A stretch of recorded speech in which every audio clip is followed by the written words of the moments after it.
Modern elites don't care. If you suffer, they profit from it.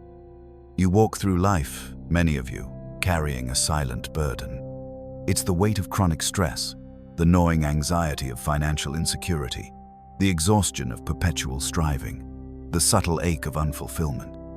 You believe this suffering is an unfortunate byproduct of a complex world, a challenge to be overcome, or perhaps a personal failing. You look to those at the top, the titans of industry, the political architects, the financial magnates, and you imagine them striving for your well-being, working to alleviate the very struggles that define your daily existence. You are told that their immense wealth and power are tools for progress, for collective betterment, for lifting all boats. But what if this pervasive belief, this comforting notion of elite benevolence, is a profound and fundamental delusion? What if the very systems designed by modern elites, the very structures that consolidate their immense wealth and influence, are not merely indifferent to your suffering, but are meticulously engineered to profit from it? What if the pervasive anxieties, the chronic illnesses, the endless debt, the fractured attention that plague modern life are not unfortunate accidents, but calculated revenue streams? This is not a conspiracy theory. It is a stark, uncomfortable unveiling of the cold, brutal logic of modern power. It is an invitation to strip away the comforting veneer of societal progress and confront a chilling truth. Until you understand the insidious mechanisms by which modern elites monetize your misery, you will remain a captive in a system where your suffering is not a problem to be solved, but a resource to be exploited, and forever bewildered by why relief remains perpetually out of reach. Defining modern elites, the architects of systemic advantage. To truly grasp this unsettling reality, we must first define modern elites. We are not speaking solely of individual billionaires or specific politicians. We are speaking of a transnational class of individuals, corporations, and institutions that collectively wield disproportionate financial, political, and cultural power.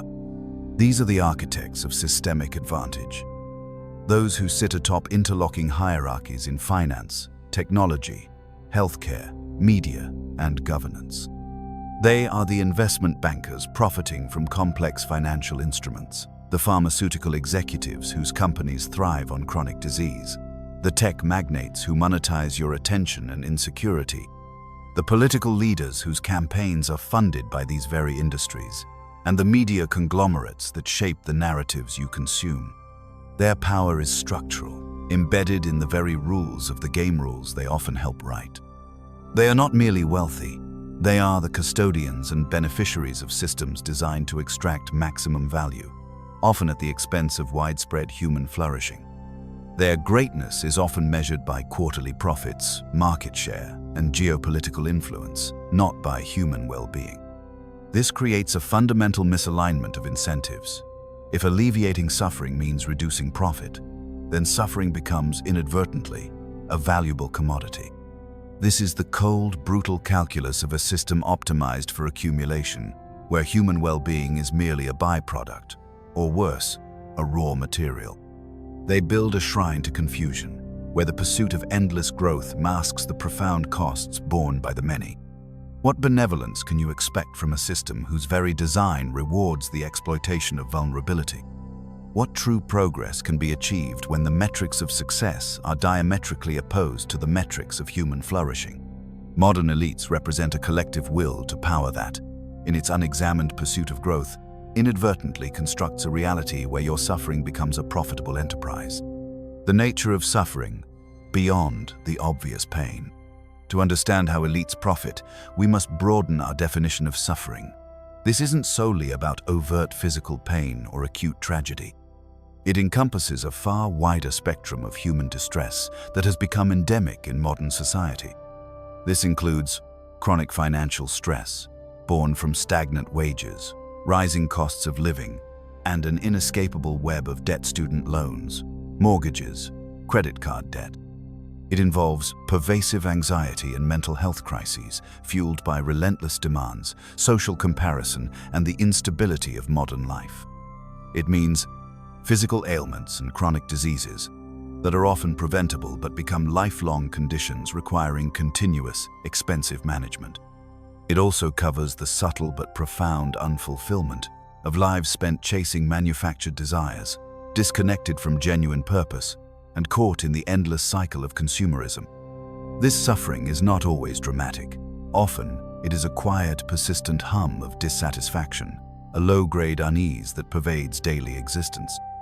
It is the feeling of being perpetually behind, perpetually inadequate, perpetually striving for a peace that remains just out of reach.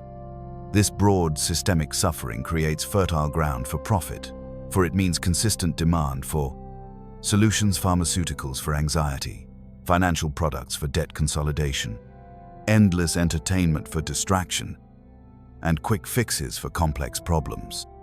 You become a wingless creature, crawling in circles, believing your frantic efforts will somehow lift you, never realizing your very struggle is powering someone else's ascent.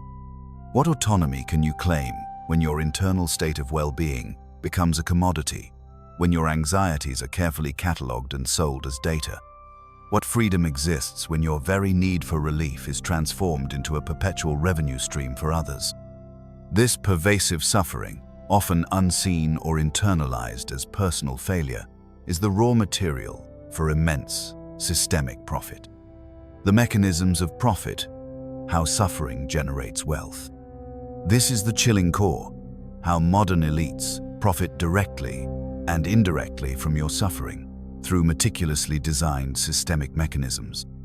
Consider debt and financialization. The very architecture of our financial system thrives on debt. Student loan debt traps generations in a cycle of repayment, benefiting financial institutions and government-backed lenders. Mortgage interest, credit card interest, and payday loans extract immense wealth from individuals perpetually struggling to make ends meet. Predatory lending targets vulnerable populations. Financial markets themselves can profit from volatility and crisis, turning human fear and instability into speculative gains. The more financially stressed you are, the more opportunities there are for the financial sector to offer solutions that consolidate their wealth. You are a soldier seduced by the shimmer of his enemy's blade, believing the debt offers a path to freedom, when it is the very instrument of your continued servitude. Next, the healthcare and sickness industry. True health and preventative care, in many systems, are less profitable than chronic illness.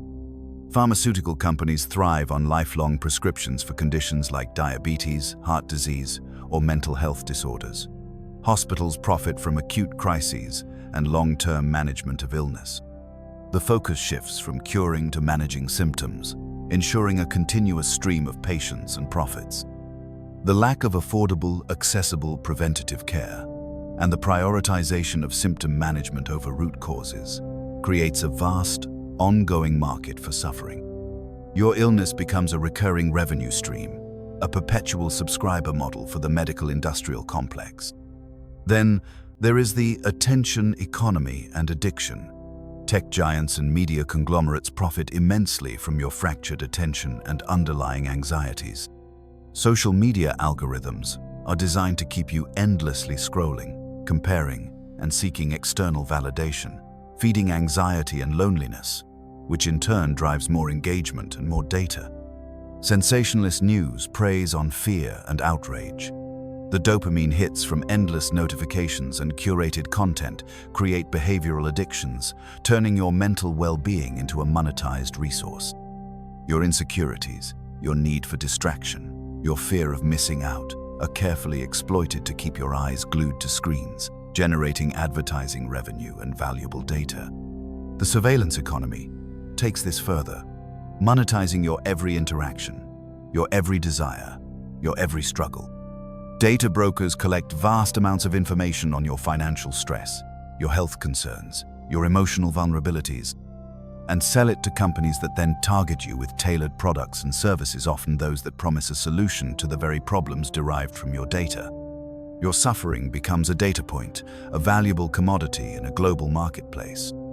Finally, the industrial prison complex and security state profit from social instability, poverty, and crime. Private prisons, Surveillance technology companies and security firms often lobby for harsher sentencing, increased policing, and prolonged incarceration, ensuring a steady supply of clients. Social problems become profit centers, turning human failures into lucrative business models. Even the very systems designed to protect can derive profit from the suffering they are supposed to alleviate. What dignity can be found when your debt is a profit center, your illness a recurring subscription, your anxiety a monetized data point, and your despair a new market opportunity? What freedom exists when your very struggles are embedded within a financial model designed for continuous extraction? These are not unfortunate side effects. They are systemic mechanisms through which modern elites derive immense wealth from the pervasive suffering of the many. The grand illusion. The narrative of progress and opportunity. To maintain these profitable mechanisms of suffering, modern elites perpetuate a grand illusion, the pervasive narrative of progress, meritocracy, and boundless opportunity. This narrative functions as a powerful anesthetic, masking the systemic nature of exploitation and ensuring individual blame. You are told that if you suffer, it is due to your own lack of effort, your own poor choices, your own insufficient grit. The system is fair. Success is available to anyone who works hard enough. This belief, often reinforced by media and education, diverts attention from systemic inequities and external exploitation. It encourages you to internalize your struggles, to believe in a perpetual state of individual deficiency, rather than recognizing yourself as a participant in a grand, exploitative design. This illusion offers false hope, the promise of upward mobility, the dream of becoming one of the elites yourself, if only you work harder, consume more, conform better. This keeps you striving, perpetually engaged in the game, hoping for a lottery win while the house always profits. It is a narrative of individual empowerment that, paradoxically, keeps you profoundly disempowered, constantly chasing a mirage of escape, rather than confronting the bars of your cage. What true progress can be made when the narrative of opportunity disguises systemic exploitation? What genuine freedom can you claim if you are perpetually convinced that your suffering is a personal failing, rather than a systemic consequence? This grand illusion is the ideological glue that holds the profitable edifice of suffering in place, ensuring compliance and obscuring the true mechanisms of elite power. The cost to the individual, a life consumed by the system. The profound cost of remaining unaware of these mechanisms, of living within this grand illusion, is nothing less than a life consumed by the system, ultimately forfeited to perpetual struggle and unfulfillment. You are left in a state of perpetual exhaustion. The relentless demands of working harder, consuming more, and performing constantly to stay afloat in a system designed to extract value drains your vital energy, leaving little room for genuine purpose, creativity, or meaningful connection. This leads to burnout, a spiritual malaise that manifests as cynicism and apathy. You experience a profound sense of unfulfillment and resentment.